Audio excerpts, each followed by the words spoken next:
Welcome everyone to the atrium here at Daylesford Abbey. We are so grateful that you're joining us today for a year in review. We've had quite the year globally as a human family, but also here at Daylesford Abbey. So we're going to be taking some time today in our Fireside chat to kind of recollect the year and all the changes that we had to make and the flexibility that we had to exhibit here at the Abbey in order to keep up with a rapidly changing world.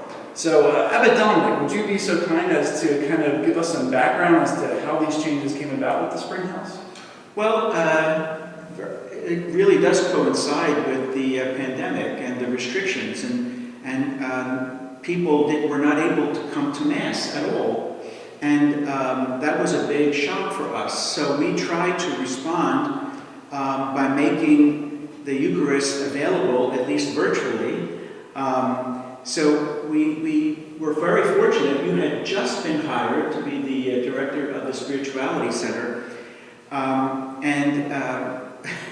then all of our programs were shut down. But you have some skill, a lot more than we do, in terms of technology and video and all that. So we took advantage of that, and we started to live stream our masses, our Sunday masses. I remember those first couple times the quality was pretty ragged, but we kept improving.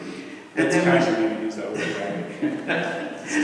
But then we said, well, you know, this opportunity, we could also stay connected with the people who are part of our Abbey family, our larger Abbey family, and share the faith experiences, the faith journey that we are all on, and that we have had that connection with people for many years, and we wanted to continue that. So we started to offer programs of various kinds, and oddly enough, we're now reaching more people than we had when everybody was able to come here. So we see that there are more people viewing the Masses online, and more people than would ever be able to come here in person to see what we're talking about or have participation in. So this is really something exciting that we've been able to do. I'm wondering how my confreres feel about what we're doing with the Springhouse ministry. Well, one thing that stands out to me, if I can interject quickly, is that how you said this all kind of started with us streaming Mass, right? And that's really, the centrality of our Christian life, right, is the Eucharist. And I kind of had that thought now, that's pretty neat. And from there, it really started to expand and say, well, what else can we do with a video camera and some microphones, right? So I think that is pretty neat. But to kind of follow up on your prompt, it also included a board meeting when we put our heads together with the advisory board to say, what sort of wealth of content are we capable of that we can give to the world. And I know one of the suggestions that immediately was offered from a lay board member was that Father John Zagarella just has a real knack and love for rock music, so you should see if he might want to do something with that. So, John, would you be willing to share the backstory of Rock the Word 153? Yeah, you learn something new every day. I didn't know it originated from a board meeting, but I could tell you the exact board member too if you're interested later. Wow, oh boy, that might be interesting. Who put you up to this, right? Oh, right. Yeah. Well, I like it. I like whoever it is. I like them even more now. When you asked me, Andrew, to do this, I immediately said yes. For me, and my confreres know this, and now many people know this through Rock the Word, that rock music has been my major inspiration in my whole life. Still is my major inspiration, and what draws me closer to God than anything else. So I've been inspired my entire life by music, and rock music, pop, disco. Maybe we'll have some disco in the second season of Rock the Word. But it was always my inspiration, and when you asked me to do this, I finally was able to put words and experience out there to something that was always deep inside of me. And that has been a great gift, to be able to express it in a way that really, I think, speaks to a very personal relationship that I have with Jesus through a very unlikely medium, maybe. You know, maybe a medium that people wouldn't normally associate with something that gets you closer to God. But it's been the major thing in my life. So. And it's been very popular. Yeah, it has been. I'm happy. I'm very happy about that. I get comments from all over the world, actually, which is amazing, and even our Abbot General. So that really makes me happy that I get his stamp of approval. So it's been a great experience. So you've become an international sensation now, huh? Yeah, I guess.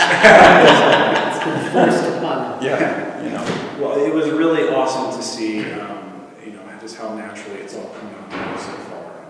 Not it has been, it will be. As we're planning a second season here for the month of January right now, taking a little bit of time off, but as we get closer to February, we'll be filming again and recording some more Rock the Word. So really excited for the second season, like you said, with new grooves it might bring to us, right?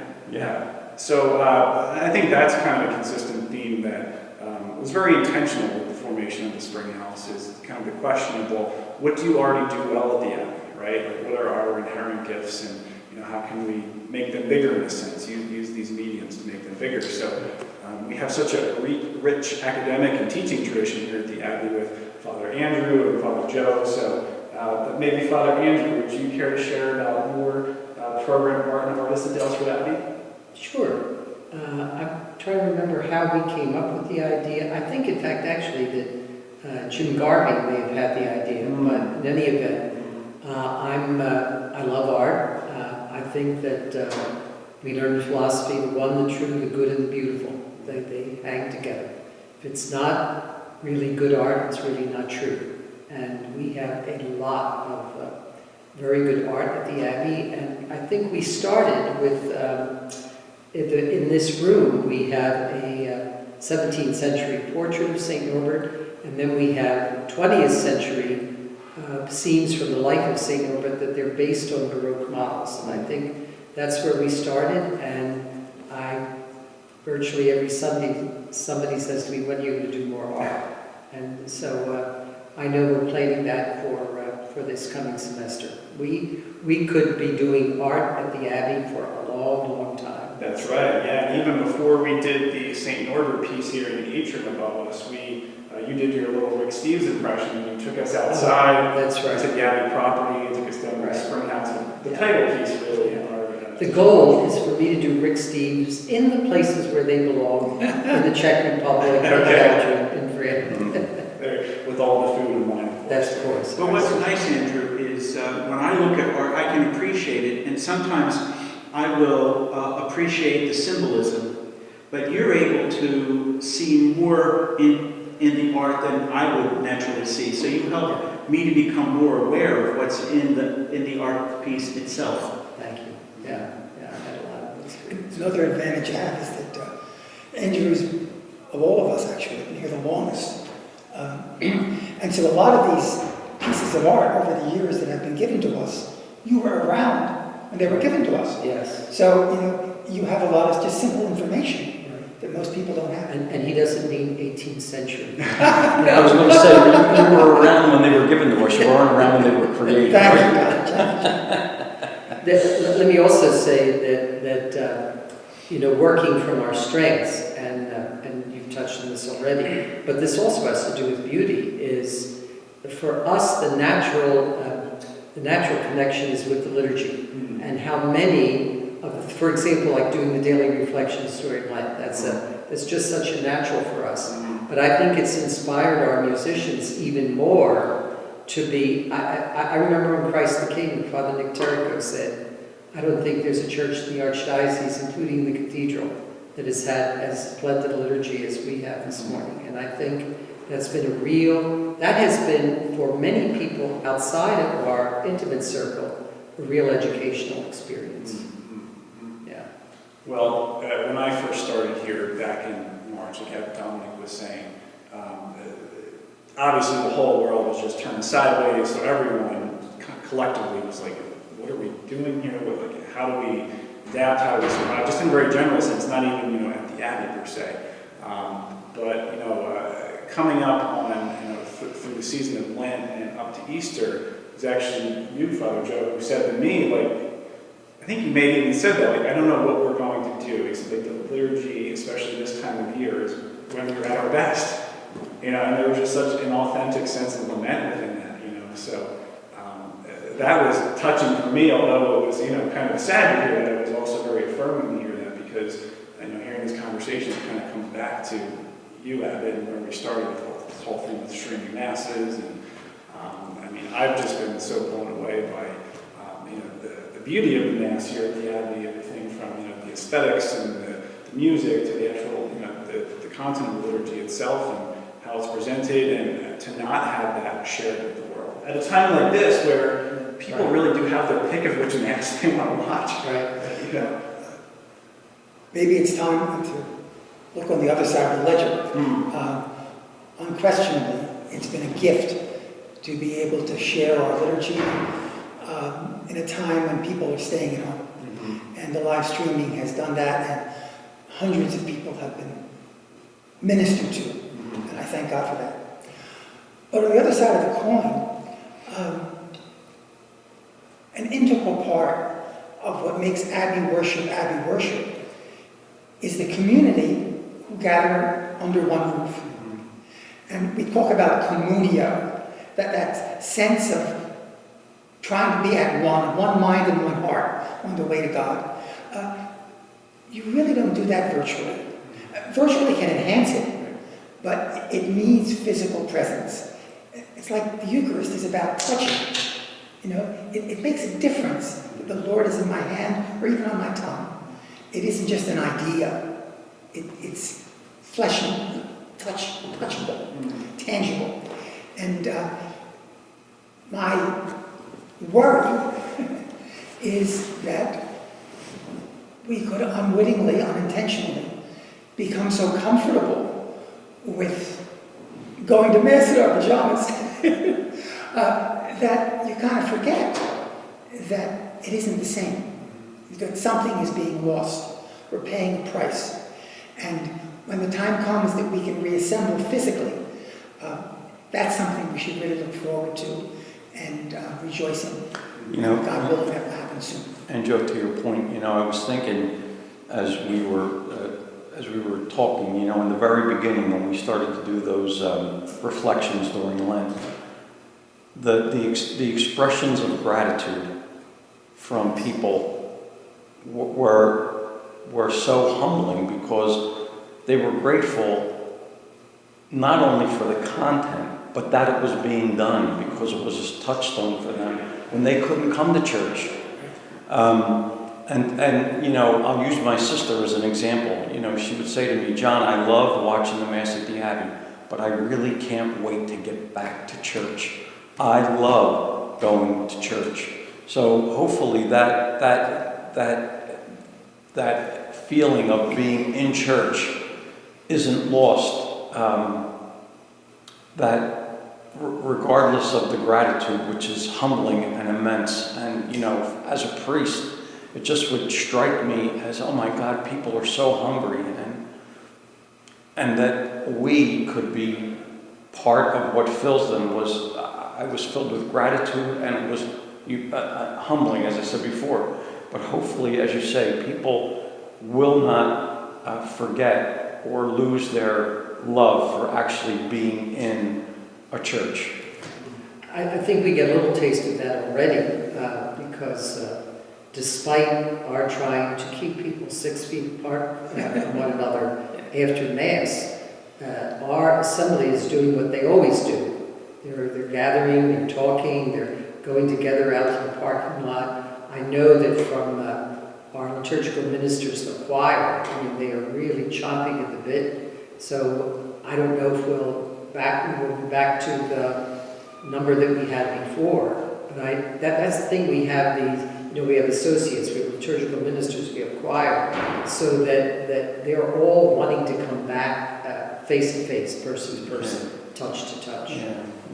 I recently heard a physician, a medical doctor, say that we are quantum life forms, and in that we require connectivity. Right? That's nice. So, yeah. So, you know, we've done our best to connect in various ways, and we've done that through offering kind of standalone programs where we did a great conversation about race with Anita Friday and Dominic. You were part of that, you were part of the podcast. That was very timely. I mean, there were people Yeah. throughout the country that were protesting, and there was a lot of tension, and we just felt we needed to speak to that, and I think we had a wonderful opportunity to do so. Yeah, and then we've really tried to stay on top of things like that in terms of like, well, this is relevant, we can do a program on this, right? But then we've also had the ongoing series, Rock the Word, 153, Art and Artists, and then we tried something new with the series that really kind of builds on itself, because you can drop in any episode of Art and Artists or Rock the Word and get a sense of what's going on. Right. Well, it helps to start from the beginning. But Father Joe Serano offered his Meditative Mondays retreat, also known as Retracing Our Steps. And that was interesting because it started with part 1 and it concluded with part 8. So, Yeah, everybody has things they enjoy. And when you enjoy something, I think it's easier to do it well, or to try to do it well. It isn't a burden, it isn't work. It's actually fulfilling rather than tiring. And I've always felt that way about teaching. I've always enjoyed being a teacher. Much of my life I've spent in a classroom. And when I stopped teaching at St. Joe's University, I was able to do programs here at the Abbey. They were much nicer in a way. There were no papers to grade, there were no marks to give. I didn't struggle with, can this guy handle it? Is he going to fall apart if he gets a C? I used to struggle with that kind of stuff. And that all went away with the spirituality center programs. But then, suddenly, people can't come. And we thought, well, if we're doing it with the liturgy, why can't we do it with a retreat? I mean, it's the same basic logic. And so I tried to pick 8 topics that I thought could flow one into the other. And I never had a couple occasions during those Lenten talks John was talking about, where you talk to a camera.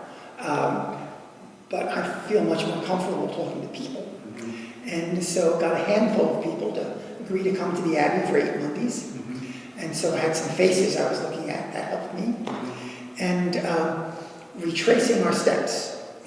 You begin with the Abraham journey as a roadmap for our journey, and then look at steps along that journey. And you talk about a journey towards the mystery of God's love more than we can hope or imagine. And then talk about prayer as an attempt to connect with that mystery. And then talk about Jesus. That mystery takes flesh. Mm-hmm. That Jesus, who especially in the Gospel of Luke, tells us of our responsibility to people on the margins, the Good Samaritan story, the prodigal son. They're only in Luke. Even the shepherds, people who live on the margins of society. It's not an accident. That's the way Luke tells the Christmas story, because that's the way he comes at Jesus. And obviously inviting us to do the same. And then talk about the Holy Spirit as the Spirit that continues among us to make the many one, to build a body with many parts where unity isn't uniformity, and the need to listen to one another.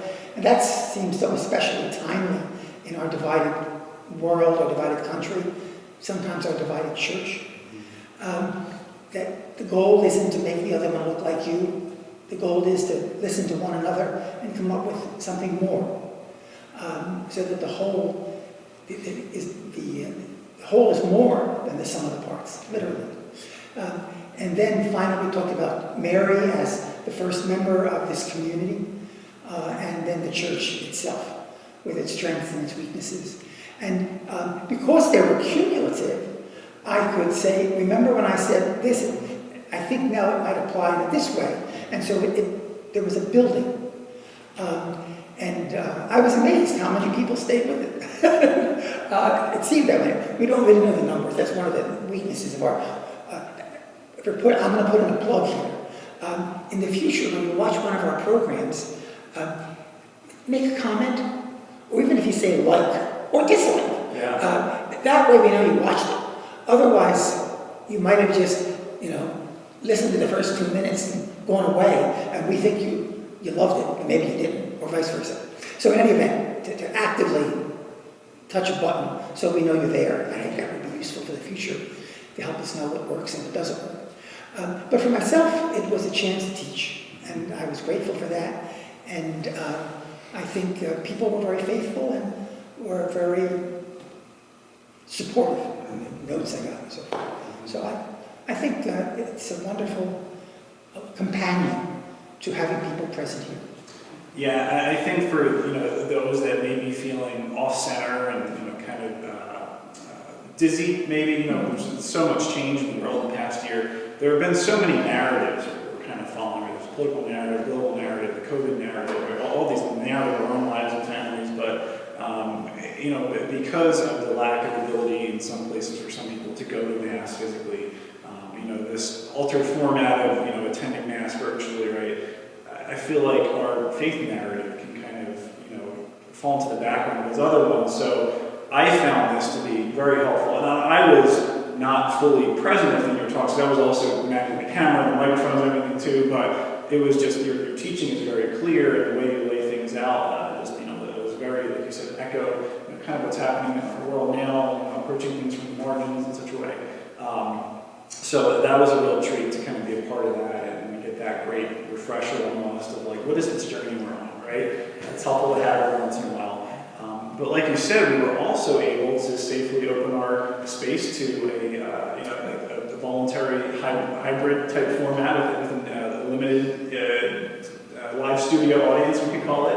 And then of course we had our viewers who were watching virtually, and we were able to do that safely in a way that also opened us to the possibility of, hey, in the future, when we offer programs in person here at the Abbey, we now have this dual capability to have people in person as well as allowing those who are virtual to attend in that way. So that was a real pioneering program in that way, with getting the camera set up in the right way, microphones and all that, working through audio issues. You've all been very patient with me in the process with that, so a lot of gratitude. Well, I think so much of what we've talked about has been providence.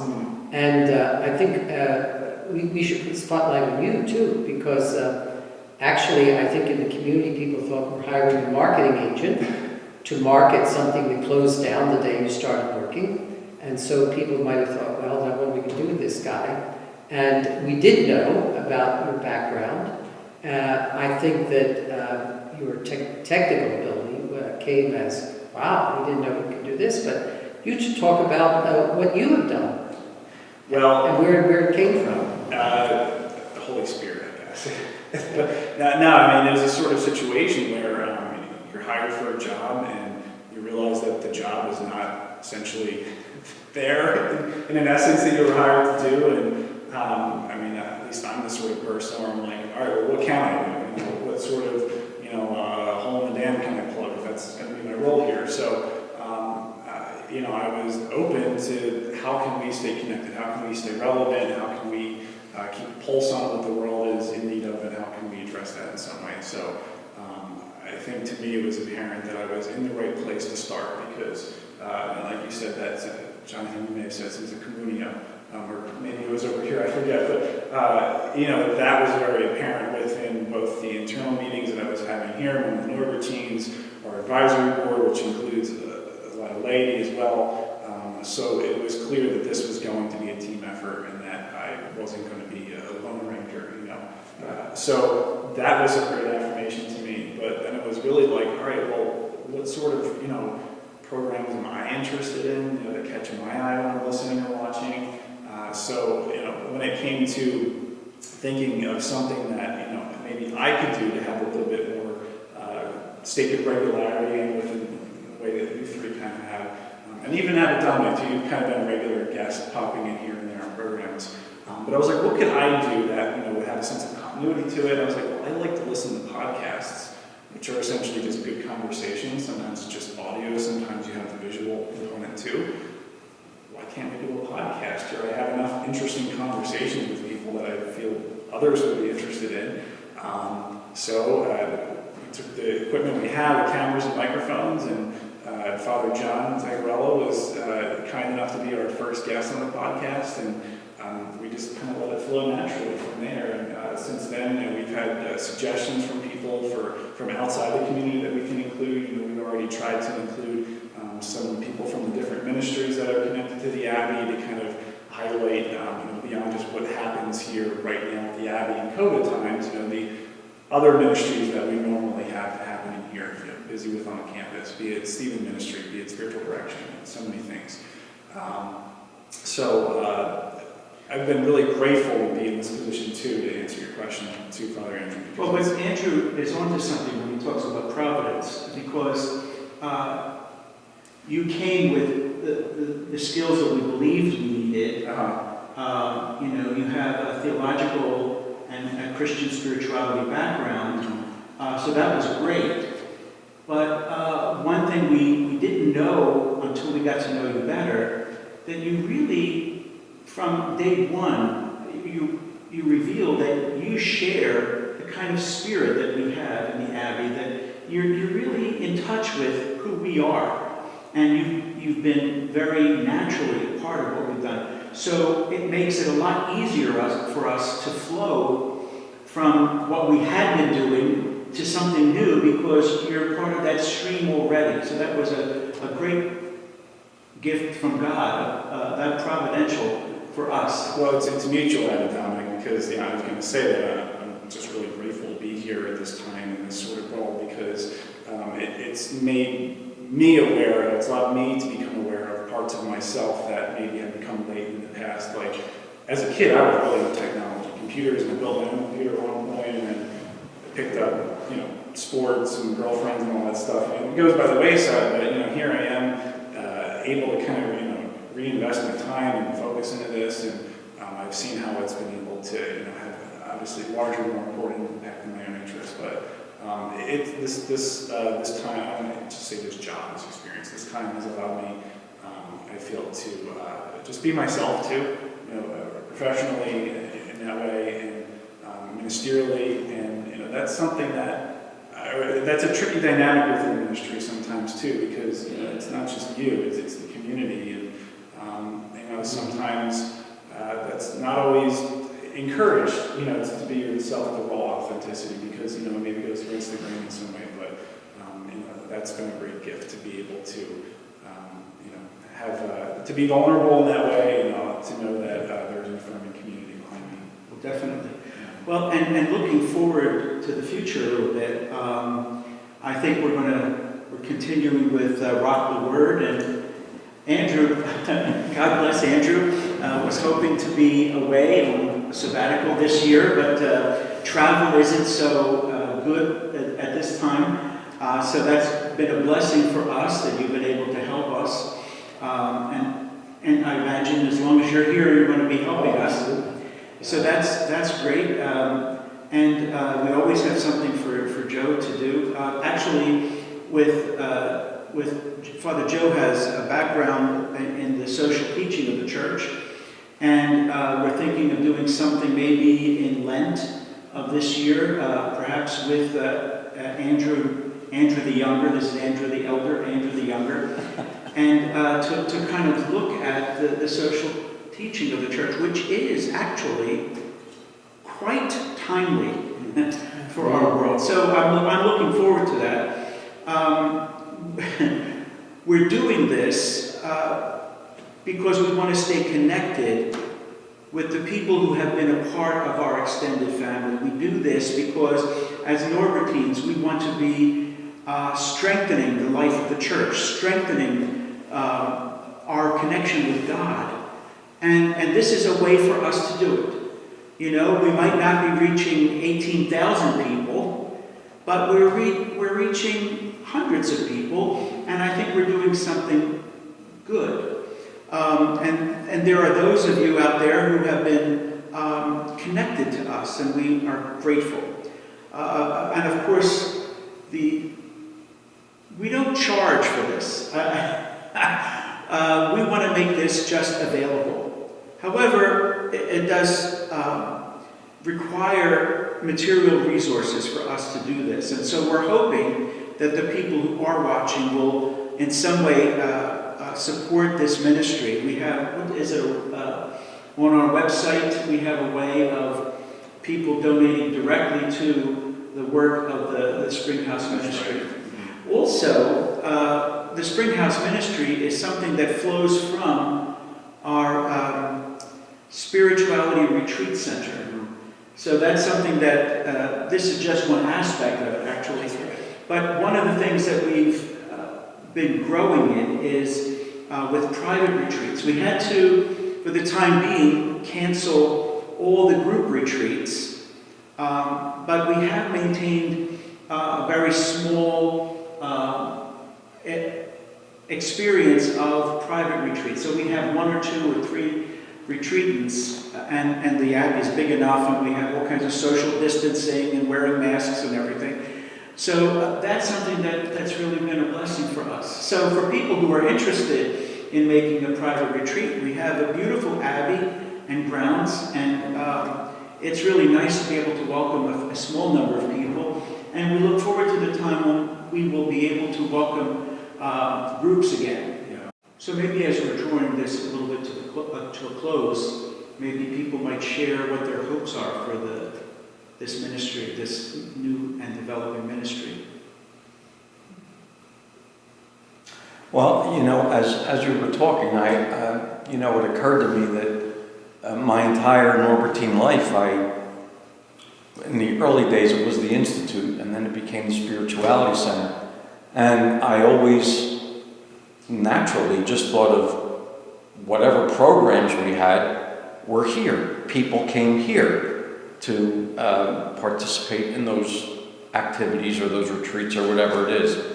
Well, we've talked before about some of the backdoor blessings that came out of a terrible situation with this pandemic. And one of the backdoor blessings for us has been that Spirituality Center is no longer just people coming here. Now, because of Springhouse, the Daylesford Abbey Spirituality Center literally can go around the world. And so my hope is that we continue to operate in a way that we recognize those kinds of possibilities all the time. And it really is a beautiful thing. Talk about injecting new life into a set of programs or a format for a retreat or whatever the case might be. Just to hear you say hybrid retreats or whatever. It's, one of the other hats I wear is I'm a school teacher, and unfortunately for the kids, this also means that snow days are a thing of the past, because we could always do the Zoom classes, but, the good news for us here is that we have the opportunity to extend our reach literally all the way around the world. It's a beautiful thing. Yeah, that's my hope for this coming year, and this next evolution of the Springhouse is that we'll just be able to improve in every category just a little bit, be it with our audiovisual capabilities, with the sound and the picture and all that, to the content of our programs, to the way we roll them out and all that. This has been a great learning curve this past year, but it's been so affirming in terms of seeing the response from our community and the potential of what we have to offer here. I'm just excited to continue to make this better. Great. Any last words? Well, listen, look, I really do embody rock the word, folks. Yeah, you really need to know that. So I have to let our viewers see the back of my jacket. Okay? All right. See what I'm saying? It's like, when you can be a walking advertisement for your program, then I think it's like Nirvana. Well, first of all, we have, it's a great vehicle for our celebrating among ourselves and the larger church, the 900th anniversary of the founding of the order. We're already into that. And also, again, this is where we can use what we have to celebrate with the church. So the Pope on December 8th declared December 8th until next December 8th of the year of St. Joseph. So already we've got a program integrated into our Lenten reflections on St. Joseph, so we have that kind of ability, and I think that, yeah, to see that and to be, we have never, as I think as you pointed out, we have never pulled back on what we are doing with the quality of what we're doing in the church because of either very small group or no people other than us. And I think, especially with the kind of talent we have, we will continue that. A little more personal in the sense of the Norbertine local community note. We had 2 confreres who passed over to heaven this past year. One was in April, and because of the restrictions of COVID, his own family wasn't allowed to come to church. And so it was just the Norbertines, masked, socially distanced. And then afterwards, our cemetery is in front of the church, and his family literally waited for us in the cemetery. And together we buried our brother. But then another confrere who died in December, Father Ted Andrew, Brother Joe Mahalo was the first, Father Ted Andrew was the second. Well, by then, the live streaming is going. The Springhouse is there. And literally, Father Ted had confreres. He was a translator of a number of important Norbertine documents. He was on different commissions. And he literally had links throughout the Norbertine world, across the globe. And his funeral mass was live streamed. And we had people in the Czech Republic and people in Belgium who participated in that liturgy. So it's extraordinary, the possibilities. And so I'm grateful for the past and very hopeful about the future. Great, thank you. Well, and those of you who are really already a part of our Daylesford Abbey family, we just want you to stay connected with us, to pray for us, to pray with us, and to give us your ideas. If there's something that we might be looking at to develop, let us know, because we really do want to serve the church. We do want to serve the Lord. We want to be a positive influence in the life, in our spiritual lives. So stay connected with us, and we're just so grateful that you are already a part of us. And we just ask God's blessing on all of you, wherever you may be. Amen. Thanks so much, everyone. So as Abbot Domenic said, you can find the Springhouse at daylesford.org/springhouse-media. That's daylesford.org/springhouse-media. And But even if they just go to the website, daylesford.org. Yep, and just scroll down, we'll see You'll there, see the beneath the header bar, you'll see all sorts of links for the Springhouse, the different programs and videos you can check out. So we'll be back later this year in 2021, rocking the word with more art and artists. We'll be diving into Catholic social teaching. We have Anita Friday in discussion for another conversation to come back. More Abbey Cast coming up. And as Father Andrew said, programming all set for Lent in the year of St. Joseph. So a lot of good things coming from Daylesford Abbey here on behalf of the Springhouse and on behalf of all of us. Thank you so much. Thank you. Very good. Thank you.